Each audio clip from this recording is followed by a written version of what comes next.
Hello, പുതിയൊരു വീഡിയോയിലേക്ക് എല്ലാവർക്കും സ്വാഗതം. ഇന്ന് മത്തി കിട്ടിയപ്പം ചീനി പുഴുങ്ങാമെന്ന് വിചാരിച്ചു. ചീനിയും പുഴുങ്ങി 2-3 മത്തി കഷ്ണവും മത്തിയുടെ 2-3 തലയും കൂടെ മുളക് വെച്ച് ചീനിയുമായിട്ട് കഴിക്കും. ചീനി പൊളിച്ചെടുത്തപ്പോൾ എല്ലാം കേടായിരിക്കുക, കളഞ്ഞത് ബാക്കി കുറച്ച് കിട്ടി.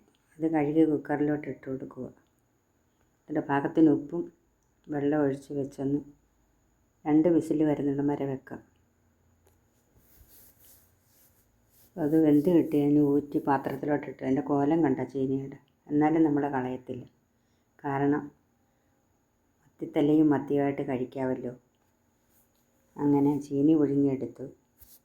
മത്തിത്തലയും മത്തിയും കൂടെ മുളകും തക്കാളിയും വെളുത്തുള്ളി ഇഞ്ചി എല്ലാം ഇട്ടൊന്ന് വരട്ടി വെച്ചു. അപ്പം ചീനിയുമായിട്ട് അടിപൊളിയായിരുന്നു. എല്ലാവരും ചാനലൊന്ന് സപ്പോർട്ട് ചെയ്യണേ, വീഡിയോയ്ക്കൊന്ന് ലൈക്ക് ചെയ്യണേ ഇഷ്ടപ്പെട്ടാൽ. വീണ്ടും ഒരു വീഡിയോയായിട്ട് കാണാം.